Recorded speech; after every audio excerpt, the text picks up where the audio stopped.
This episode is brought to you in partnership with London Experience Week and was recorded live at this year's event at the iconic Ministry of Sound.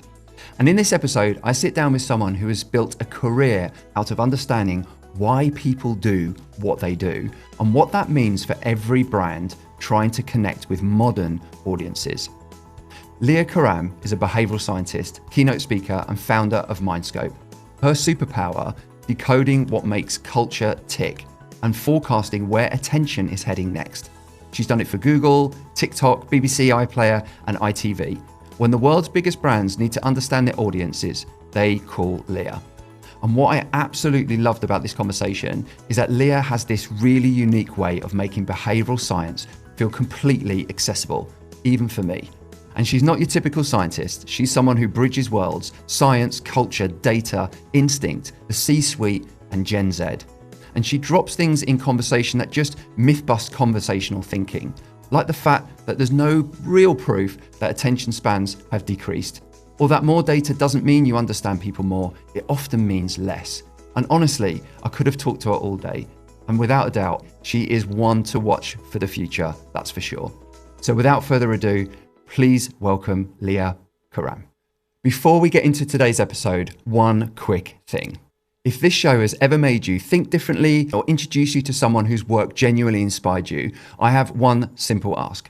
Please rate and review us wherever you're listening right now. It's the one thing we'll ever ask of you. It costs you nothing, but for me and my team and everyone who puts this show together, it's everything. It's how we grow, it's how we get access to the guests and the conversations you actually want to hear. So here's my promise. You do that for us and I will work harder and harder every single week to make sure that this show is worth your time. Do we have a deal? Good. Now let's get into it. So Leah, welcome to the Experienced Designers. Thank you so much, Steve. It's good to be here. You're very, very welcome. And we are here, obviously, the mecca of the experience economy with London Experience Week this week, which you are one of the keynote speakers on the main stage today. Yep. I'm not going to kind of give too much in what you're going to talk about, but we're going to definitely touch on it with a part of this conversation for sure. But let's just start. So I wanted to ask you a question first that might just take us back a little bit, but you've built a career out of understanding why people do what they do. So why do you do what you do? And what do we need to know about Leah to help us understand that? Wow, that's a good question.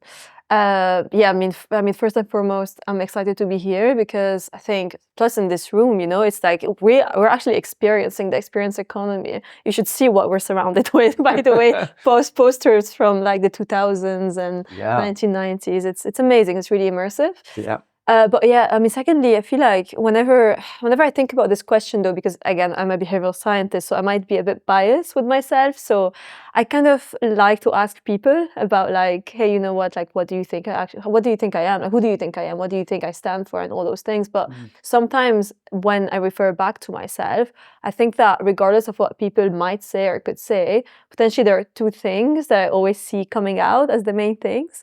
I think the first one is like being an extremely curious person. You have to be very curious about humans and why we behave in the way we behave and why we do what we do. You have to be quite curious about the state of the world. So when I was younger, I'd say like maybe 9 or 10. I think it's the first time I say this on camera in that format. But my mom used to buy me like 1,000 Reasons Why books because Google wasn't as prevalent as it is now. Obviously, we had no access to AI tools like the younger generation does at the moment.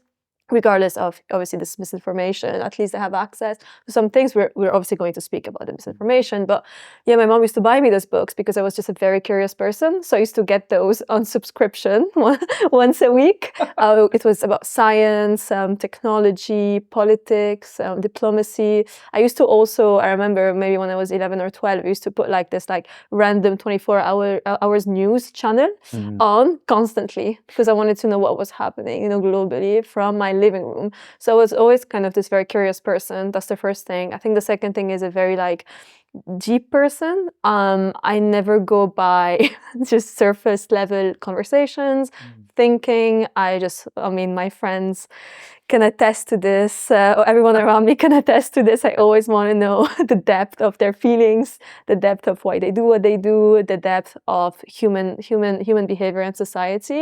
I went as deep as really cracking astrology. As a behavioral scientist, I can read birth charts. This is very paradoxical because I'm very analytical, but also it just bridges the gap between like humans and also this kind of spiritual element that we all should embrace.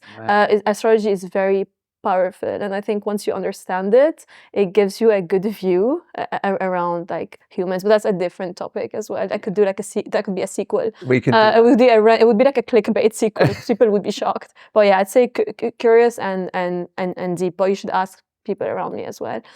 So thank you for that. Because I think it's also like we all come from somewhere, right? Yeah. We've all got these kind of red threads. Yeah. I'm really interested on the curiosity. Where else were you curious as well, just kind of growing up and? I think like I've always been very international as a person. I think I speak, I write in 3 languages. My mind is a bit, it functions in 3 languages. So I feel like because I've got this, this openness to understand cultures, yes.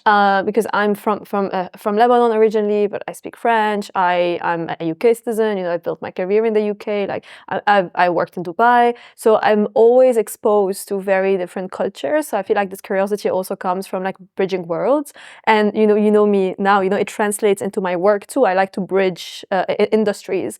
I like to bridge tech and media. I like to bridge the C-suite with Gen Z. I like to bridge different people and different generations. Now I'm a millennial, but I'm on the cusp. So again, I've been studying Gen Z and Gen Alpha for a very long time. So I like to make people aware of those changes. So I guess this curiosity comes from wanting to be a bridge between the cultures, the West, the East, being quite open-minded as well. I feel like I've always been this person. Could it be within the company that I've built and the culture that I'm instilling as well, or across my friendship groups, my family? I'm just this person that loves humanity, and just encourages everyone to be more open-minded and support each other. I embrace that in my personal life. I embrace it in every single decision I make in my business as well. So I feel like it goes back to maybe the third word, which is very ethical. Like I like to be very ethical, and I feel like people can see it, and the clients that I want to work with should also have this standard too. So being curious led me to read more, educate myself beyond my academic degrees, but beyond that, with my real life experiences, the experience economy, and from there understand the character that I want to build and the character that I want my company to embrace, especially in today's a bit more of today's like a bit like today's a bit like not, I'm not gonna say it's a bit negative, but in today's kind of polarized world, it's nice to have a point of view and to push that point of view ahead and to be a voice, as a young woman in business. I think it's really important. Yeah, I agree. Let's just talk, because I love that share about bridging. I think it's amazing. What's the challenges right now with this? Because it kind of this hierarchical paradigm that we have in organizations. It's a classic, isn't it? Kind of the C-suite not really having a clue even what's going on in their own operations, kind of on the grassroots, never mind their customers or their members or oh my God, I'm changing that. And that's what I want to get into. Disrupting the whole system. The pyramid is gone. Loving it. Yeah. So let's talk about that. This is such a good question, because I mean the traditional models, the traditional model has shifted. The traditional models have shifted as a whole. You can't really build in today's attention economy, creator economy, experience economy, in this hyper digitalization. You can't build based on old models. They just don't work anymore. The new generation that's coming to the market doesn't want that. Their value system rejects that. They've got more exposure. They've watched creators making millions of 1 or 2 videos. It's not the norm. Obviously, it's a very small percentage, but it influences how your kind of character and memory, how they're actually formed, how they're both formed. So I'd say that like because of this exposure, because of those kind of new economies that are coming to life, what used to work in the old model, those like linear careers, are completely broken. Non-linear careers at the moment are succeeding the most. Those soft skills, essentially, like adaptability, wanting to open yourself, wanting to be agile, wanting to connect with people, I always say like anyone can take away your reputation, but not everyone can take away your character.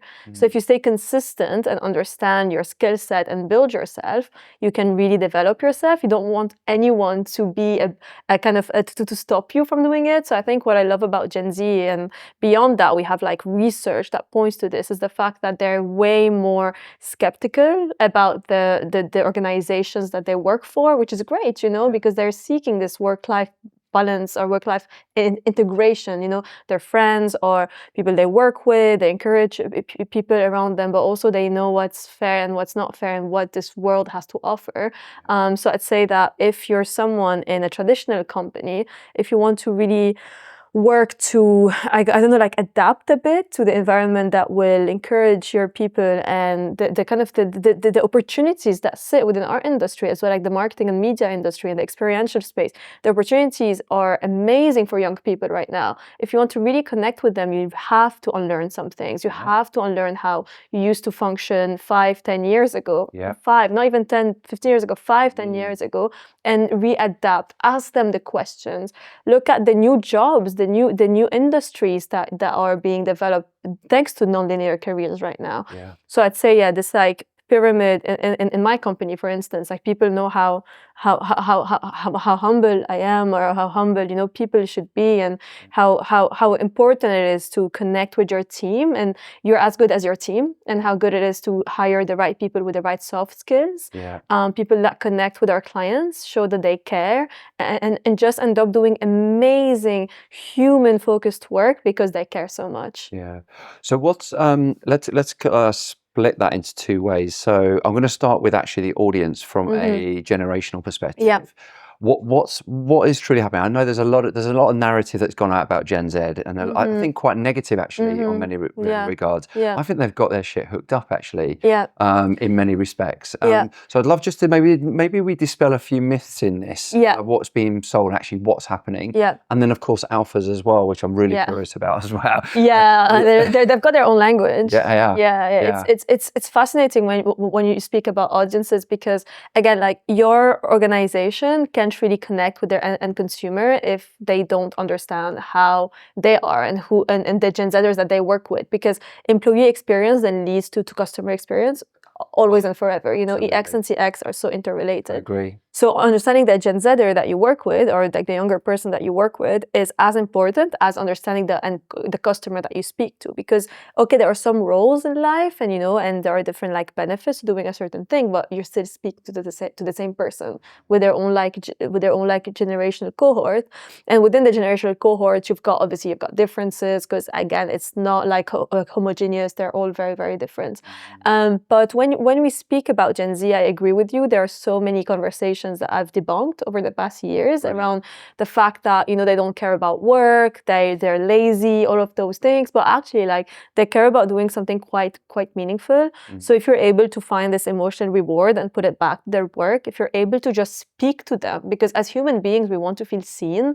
Human behavior hasn't changed that much. Belonging, safety, love, connection, feeling seen, fear, all those things are that's why we say like the one thing that hasn't changed in life is human behavior. Because if you understand human behavior and behavioral science and all the biases that shape us, you can really predict a certain change, because there are things that don't change. So they still want connection, they still want belonging, they still want those factors. But the problem is the industry has stopped designing for it. You know, everything has become algorithmic, everything has become like, I would say, it's become like samesies, you know, it's a Gen Z slang as well. It's become so similar that there's no taste distinctiveness anymore, but they're still human beings. So we basically created this, you know, we basically created a lack of distinctiveness, a lack of creativity, a lack of, we've created this ecosystem, you know, and it's quite sad because even like social media has become so polarized. So I think there are so many factors, again, technological and cultural factor that has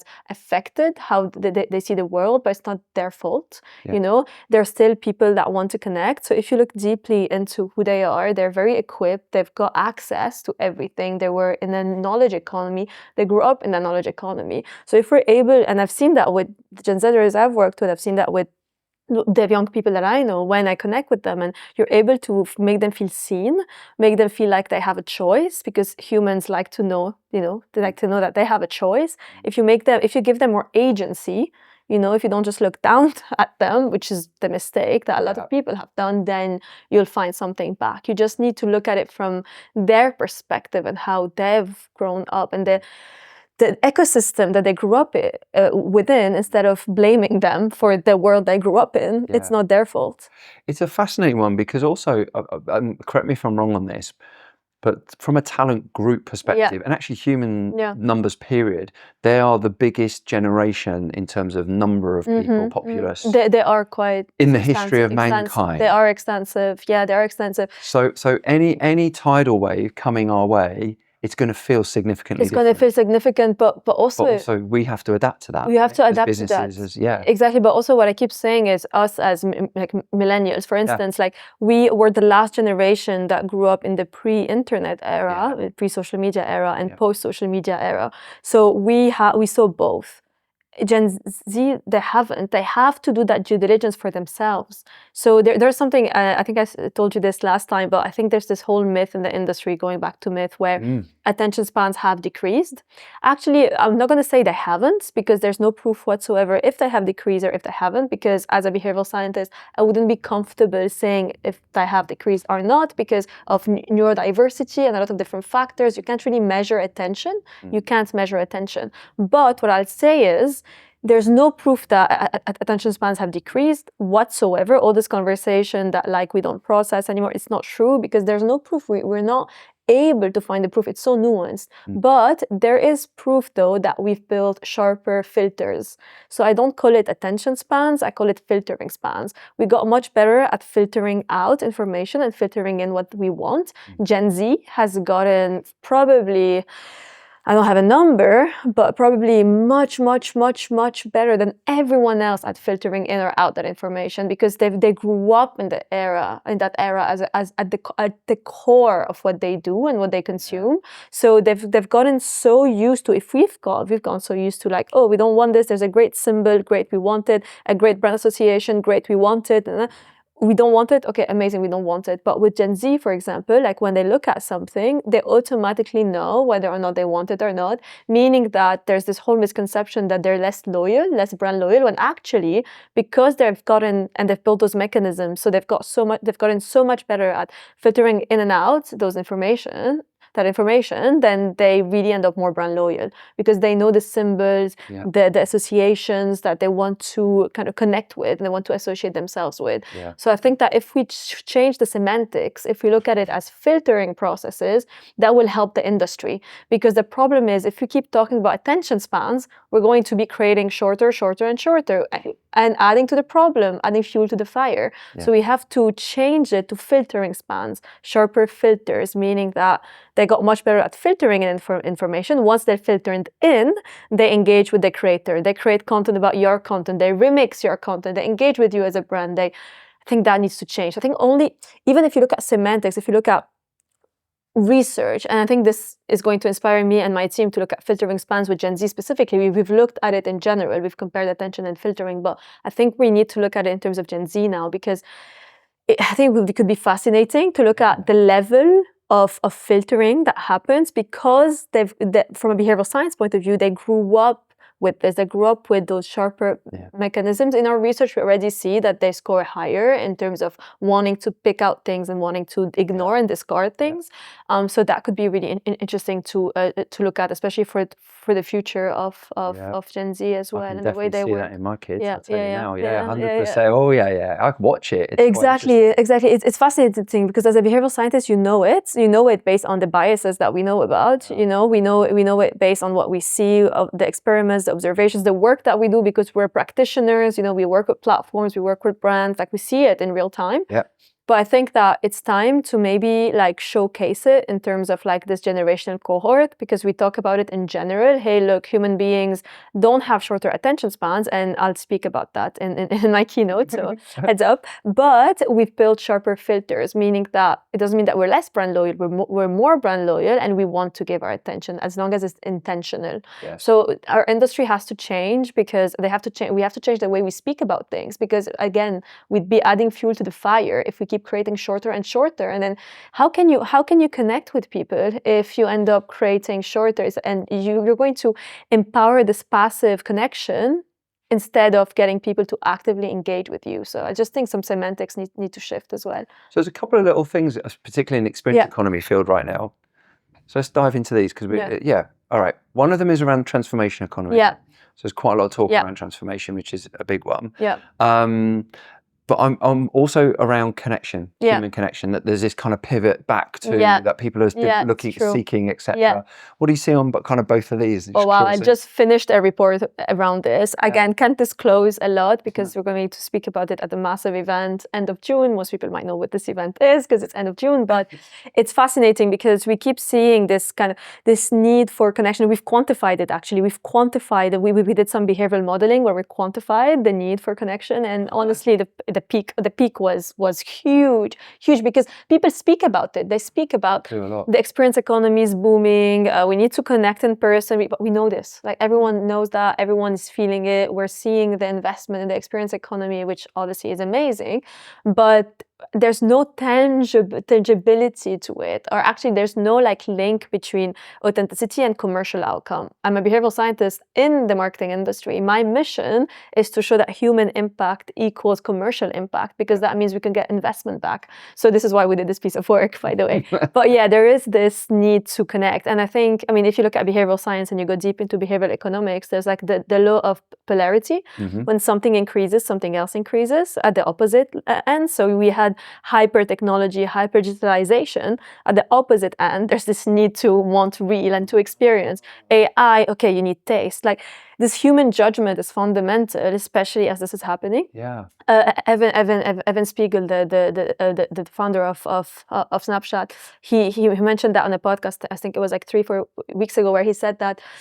And I agree, because I always speak about this, like the rise of vibe coding and the rise of, hyper-digitalization means that marketing and distribution and those teams will have the most success, because you're the best marketing team is so needed at the moment and the best like distribution strategy when everything else is the same. Yeah, exactly. So it's exactly that. So this is why we're seeing this. There's a psychological reason to it. There's a behavioral reason to it. And I'm really excited about it. But my mission now, and you'll see my keynote, I'll mention it, is to prove the commercial outcome, because it's great to speak about it all day, every day, but we have to prove return to brands. We have to prove that actually this human need is a fundamental equation to a brand's success. We're seeing it in brand entertainment right now. Yeah. So we need to prove it more and more in the experience economy, because it's going to keep growing. I mean, I think the role and responsibility of brands and companies now, it's kind of extending even further, right? It's going from a goods economy to making it easy for customers to buy from them, but then also to engage them through experiences. But then you go beyond that now with the transformation economy. But they've got to stretch even further, probably from their core product. Exactly. Be there for customers in different ways. Completely. I mean, we I always say like as Mindscope, as my company, like, we thrive in transformation briefs. We love them, because again, it goes back to bridging the gap, between two worlds. Like, it's getting like BBC on YouTube, so we've helped BBC to scale on YouTube. I was going to ask about that. Tell me about that. So that was really interesting, because from what I can speak about, obviously, it was fascinating, because when you look at the media legacy brand, that's so embedded and anchored in, like, obviously the trust that they've got, but also the pressure to transform, and to change and to shift, because we know the value of the creator economy. At that point, YouTube had taken over the BBC in terms of like total monthly views. So But they made such a courageous decision, and finally a bold and amazing, like the results are amazing, like a great decision to actually, you know what, we're going to ride the wave and push, because we are the BBC, So instead of going out there, just putting the content wherever, this team is so talented. We work together on it. They're working on it in real time. And instead of doing that, they've done their homework. So we went ahead and we dissected the psychology of under 25s actually on YouTube to understand what they look at, why they look at it, what's missing, what are the real topics, what are the real moments that we should speak about, to create that diversity of thought, because so many of those young people, as we talked about, are in echo chambers. So they did their homework, the BBC, and they ended up creating specific IP for YouTube to funnel people back to the brand and non-iPlayer. So I it was noticed that, actually. yes, I saw it on YouTube. yeah. So how interesting! It was amazing. But I'm saying, but those come from the trust that we've got. Like my main BBC contact, he knows who he is. Like I've known him for a long time now, and we've been speaking about this and those changes. And again, I'm a thought leader. My company innovates a lot. We've got innovation labs, so we know what's happening in real time. Yeah. So I think what we love to be is this trusted human compass, this credible, trusted authority that's there to support them and to guide them and to build a direction that they wouldn't be scared of. Because with any transformation brief, there's friction. But we love friction, because when there's friction, it means things are working or they're worth changing. Yes. So that was an amazing kind of case study. We were still working on it. Like I had a call on this morning. Like we're still working on it. So it's fascinating. Tell us about Mindscope and how this came about. I know my dreams. I know on our pre-call, I was kind of like, it was my tuition. I left the call going kind of, I'm so jealous. You is in such the right place. You are right in. You are definitely. I have to tell you, like, in the sweet spot right now. Thank you. I keep saying there's no better place than the synergy of human behavior and technology right now. Like, but you're right. No, it's interesting because I've always gone off like, I guess I've always gone off like wanting to do really good work and great results. Like I ran into Sam Fay, who I worked with at some point, on one of her briefs, and before I came here, she kept telling everyone like, this piece of work, oh my God, we had so much fun. It was amazing. It changed everything. And I was like, I love this. I love results. I love when I see that things are not working. I just love finding a solution, and I have to find a solution.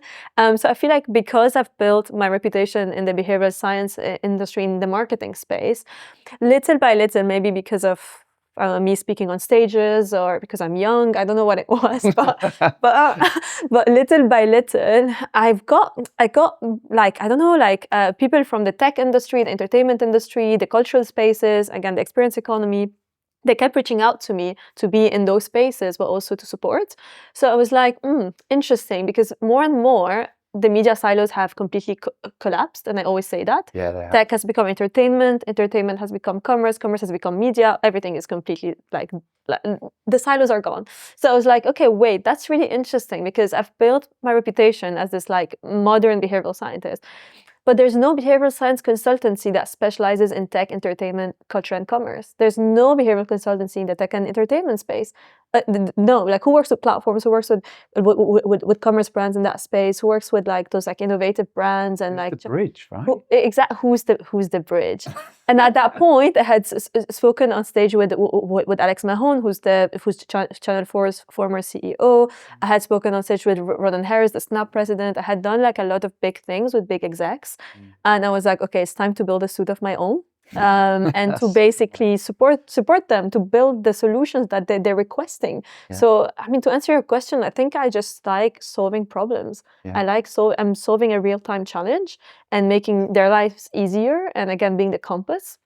I think especially in an algorithmic ecosystem where everyone's just talking and bickering about AI. Yes. I love to be there as the voice of like science, but also the voice of reason sometimes, and the voice of creativity. I want to make behavioral science more accessible, more creative. Again, being the bridge between science and art. I'm an executive judge at the International Academy of Arts and Sciences. I would judge the Webby Awards. So I'm the first behavioral scientist that ever judged the Webby Awards. So I'm just making behavioral science more mainstream. You know, at South by. Cannes Lions, MIPCOM, London Experience Week, like just making it more mainstream. So I feel like because I was able to, I guess, introduce it and make it important and make it the foundation, in the tech and entertainment space within the behavioral science industry, we were able to really succeed. Amazing. And you got one. You brought one of your clients here today. My Pinterest clients, yes. Yeah. Tell us about Pinterest, because they've just dropped a beautiful update on their marketing. Yeah, they're awesome. So I feel like right now, cool. I mean, it's spot on. It's gorgeous, because the thing is, it's just such a digital ecosystem. You know, it's such a heavy digital ecosystem at the moment that there needs to be more platforms that. I mean, I always say that invest in the experience economy, and they are. Snapchat is doing it massively. Like Snap is one of the main platforms that does that, but Pinterest more and more as well. So Pinterest at the moment is valuing the power of the offline. So in the past, we used to say that like, you should extend your physical brand, physical identity as a person as well, or as a brand. You know, you should extend it online. It's shifting now. You have to extend your online identity offline to reconnect with people, and Pinterest is at that sweet spot, because Pinterest is your personal board.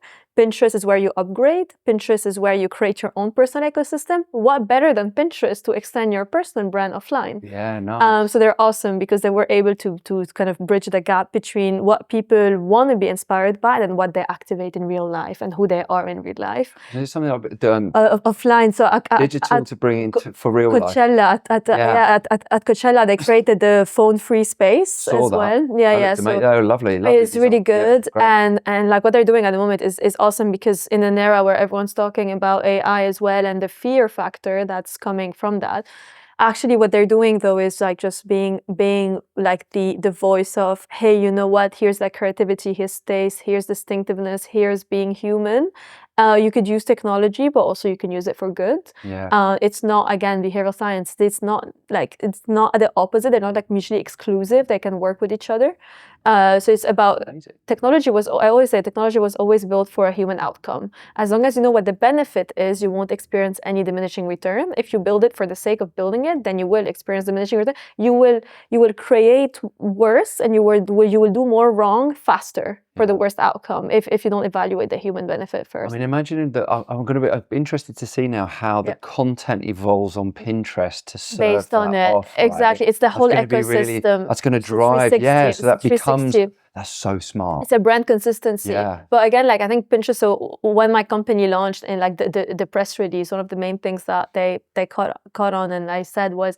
The fact that investment, because we're in a world where you need diversity of pots. You can't just have one platform that takes all the investment. You know, you have to kind of have different platforms for their own benefit. So I said that investment will move from those like just the one pod that is currently at, I won't say which platform, but everyone knows, to Pinterest and Snap, because one, the younger generation is there, and that's how they connect with their friends. That's how they connect with themselves and express themselves. They own that space, and they want to, because both platforms are more authentic.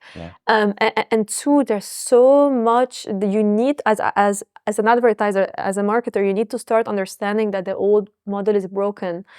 People don't behave on those traditional platforms like they used to, and they're migrating to different platforms, or at least the people that you're trying to speak to, the people that want to resonate with you, are not where you're trying to find them. You know that, and I'll say that in my keynote. I think it was about 87% of marketers are saying that they're chasing like stronger and output and at that speed, but only 61% of them connect with their audience. Look at that. So they want to innovate, they want to change, but they don't know they don't know where to find them. They're not connecting with them because they're on the wrong platforms, and they're not designing for the right benefit on each of the platforms.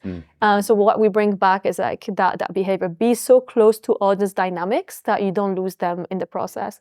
Quick question, because you mentioned it a couple of times. These old paradigms just aren't working anymore. No. What components of it aren't working anymore? What are people still doing? That's a really good question. Impressions. Impressions equals choice overload. Sometimes, honestly, it includes the fact that, hey, actually, if someone's looking at you, it doesn't mean they're looking at you. Attention. It's not about attention. I keep saying now, and I'm teasing one of the pieces of work that we're going to share in a month. What people pause on is much more important than what they click on. In the attention economy, if they're able to pause, it means that you actually created something quite meaningful. You make them pause, and when actually you're out there and like trying to chase things 24/7. So the pause, the power of the pause, the deliberate pause, the strategic pause, the cooling off period, it's not a loss, it's an opportunity. Yeah. So I'd say that like impressions, attention, and again, clicks, it goes back to the click point. Click can give you an understanding of the funnel, of the bits and pieces that are in the funnel, or the loop, as I call it, the fact that awareness, purchase happen at the same time. But clicks on their own are not enough. You have to go beyond the click and into the motivation behind the click. Yeah. So if they came from reviews, they're seeking safety. If they came from TikTok, they were seeking entertainment. There's so much out there that no one is really turning into insights. So yeah, you have to be quite proficient in psychology and technology to get to that point. Which is why you love my job. I do. So this is. I feel like this is just getting more complex, I think, for marketeers. No? Because it is getting complex. We need to simplify it, which is why we're here. Yes, exactly. We make the complex simple. Yes. I go on stage and people understand finally, because it's like, hey, it's not as that complicated. It looks complicated, yes, but actually, if you understand human behavior, it can't be any simpler. Yeah, it literally can't be any simpler.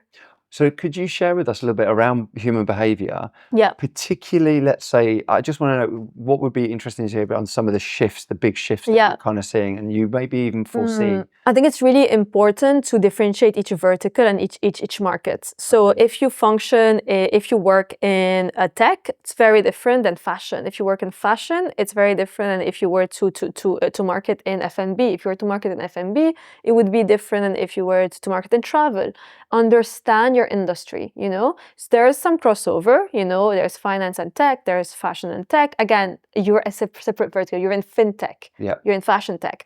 You need to understand the vertical that you function in, because the context is very different. There's a piece of work, again, we are practitioners, as you know, that we've done recently, where we found that everything else fails if the context fails. So if your environment is not built with the message, then it won't connect with people. So you have to understand not just the message that you develop, but you have to understand the environments that you are building for people. So for instance, if you're in fashion, you develop a very, very different ecosystem than if you were to market in tech. So I guess first and foremost, understand the industry that you work in really well, and do your homework. So understand the verticals. Secondly, the market that you function in. So for example, tech in APAC is very different than tech in the UK. In APAC, we found that they're very ecosystem driven. If you've got an Apple Watch, you're gonna buy this ecosystem. They're not as fluid when it comes to picking out different brands. The kind of the opposite happens in Europe, where, for example, they're quite ad skeptic, but a price, a discount, a promotion, an urgency bias would change their minds. In APAC, no, it doesn't happen as often, because that's not how they function in their culture. So you have to really understand the markets that you work in as well. So I'd say if you want to create a simple playbook, one, understand the vertical. Within the vertical, the market. You're already 5 steps ahead than any of your competitors. Once you do that, understand your audience. In my keynote, you'll see the first thing at the end, I said behavioral science sits here. Understand your audience, understand who your communities are, not just the demographics, not just women, 18, 54. Yeah. You missed out on so much richness. Understand what I call typologies, the motivations, the need states, the psychographic profiles, the personality types, all of those things that sit behind your ideal customer profile. Understand those people. Once you understand them, hey, that's awesome. You understand your vertical, you understand your consumer, and then you understand the market that you play in. And then you have such a strong foundation to do the research. Go out there, speak to them, understand what they want, build an ecosystem around what they want, because if you don't do the work, you're going to lose out on revenue in the long term, which is why you need to crack your audience. First and foremost, I'm a behavioral scientist, but most of the people, most of the panels I spoke at in the past year were understand your audience, audience first IP and entertainment, understand. It's true, because even if they're not behavioral scientists, they are promoting this audience understanding because they've seen diminishing returns when they don't. So I'd say do that. But first, helicopter view, your vertical, your market. Once you do that, crack your audience within that. Amazing. So what plans? That's just a teaser. It's like 1% of what I could give. A lot. Yeah. Not too much. Sorry. No, I can't give more if you want. That's part 2 or 3. Exactly. So we've talked about myths a couple of times. Yeah. Because I know you love a good myth bust. Oh, I'm a myth buster. Okay. It's always like Leah Karam and her bold insights, or Mindscope and their bold insights. It's a reputation now. You should get little stickers now, your little Mythbuster stickers. Legit bold. So tell me, let's share some. Let's bust some myths together. Okay, let's go. Do you want me to kick off? Yeah, go for it. Okay, I think we mentioned it, but the attention spans thing, we have to reiterate it. The fact that attention spans, again, there's no proof whatsoever that they've decreased, but there is proof that we've built sharper filters, meaning that we're more loyal. So be counterintuitive in your work, because sometimes it's not as obvious as it is. The second bit I'd say is like the fact that again, when you create more and more and more, and because there's more data out there than you know more, it's actually wrong. The fact that there's more data out there means that you know less, because you end up like not ingesting it in a way that makes you understand people. So you might know more about them, but you don't understand the real things because you're overwhelmed by all of those data points. So I'd say always differentiate like the data and insights. A big myth as well is the fact that people are like, oh great, again it goes back to the old model stuff. We need a social media manager, we need a campaign manager, we need an impression buyer. No, you need a cultural semiotics expert, you need a psychologist, you need a data scientist. That's the future marketer. You need someone that can understand the machines, you need someone that can go through kind of this algorithmic ecosystem. So you have to understand that like you can't really reevaluate or kind of solve the problem that you're in based on past job titles. It goes back to the pyramid and everything shifting. I think people always also think that transformation happens like overnight, and sometimes it's hard, and sometimes you don't want to give up, but actually enjoy the process. We are in one of the best times, especially the experience economy. Massive. It's thriving. Like my tech clients are investing in the experience economy, like more than ever, because that's how they connect with communities, because community exists when you're not in the room, and it gets reinforced when you're in the room. So making sure that you invest in that, and making sure that you don't see the experience economy as, hey, this is like at the back of people's minds, but actually you need to remember that it's becoming a bit more at the forefront of their mind to connect with communities. But I will say though that there needs to be more like proof. There needs to be more work to showcase the commercial value, the return on investment, because again, we are still in a performance economy too. Yeah. So I'd say that. Are there any other myths that you think we should myth bust? I don't know. I'm thinking, I maybe some of the generational tags that we have on some. Gen Z or lazy. Well, I'd like to go further up. Maybe like mine, Gen X. Gen X might be an interesting. Are we Gen X? Okay. I thought you were yeah. Okay. Yeah. I thought you were like the because I find it's really interesting. I find that I go down quite a lot to some behaviours in even Gen Z to a certain degree. Oh, I always say... I don't feel like I'm like... there's always this conversation that we're so put in these buckets. Actually, it's not true at all. Exactly, because like there was an event like 2 months ago where I said that like Gen Alpha or the new baby boomers, literally there are so many similarities between Gen Alpha and baby boomers. They're going through some of the same things, in the sense that they tend to be a bit more like disconnected, but they're also experiencing new revolutions. The AI revolution. There's so many things that bridge them both with each other. So I always say I don't look at people as generation cohorts. There are cohorts that share similar cultural and technological traits in terms of careers, in terms of how they consume social media. That's true, that's how it happens. But within the cohort, you've got very, very, very different people. Yes. And it's important to always remember that there are psychographic profiles, there are cultural profiles, there are behavioral profiles, attitudinal profiles.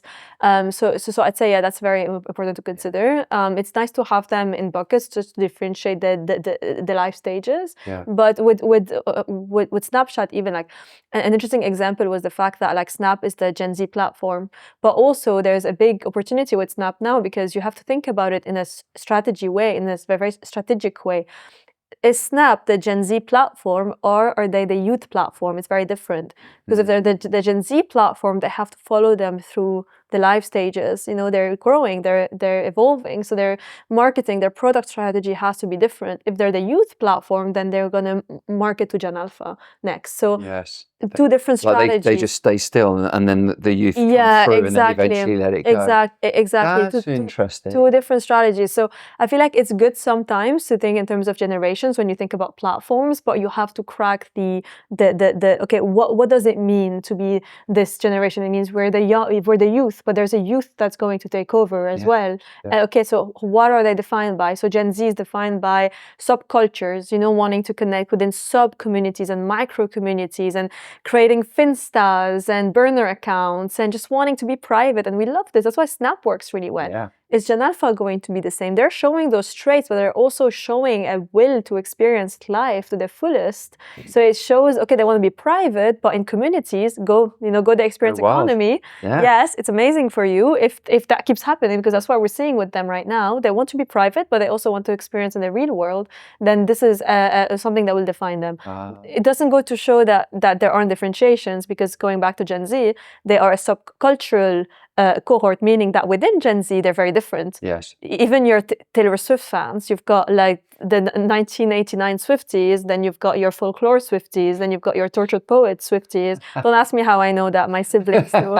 She's awesome. She's a great artist, but my siblings adore her. So, and same, like she's amazing. But it's like, it's just showcasing that there are different communities within each cohort. Yeah. When you understand what shifts a cohort, then you can understand the sub-communities that sit there. Millennials, we weren't that separated with sub-communities, but we're also not that similar, but still we're not as different than Gen Z is with each other. So again, being very strategic with that is fundamental. So go back to your vertical and the markets that you play in as the first exercise, and then go do that like audience understanding exercise. I've got one final area I just want to ask you on. It's a small one, but I just want to cover it because this is something around this word that came to me as you were sharing. Yeah. Authenticity.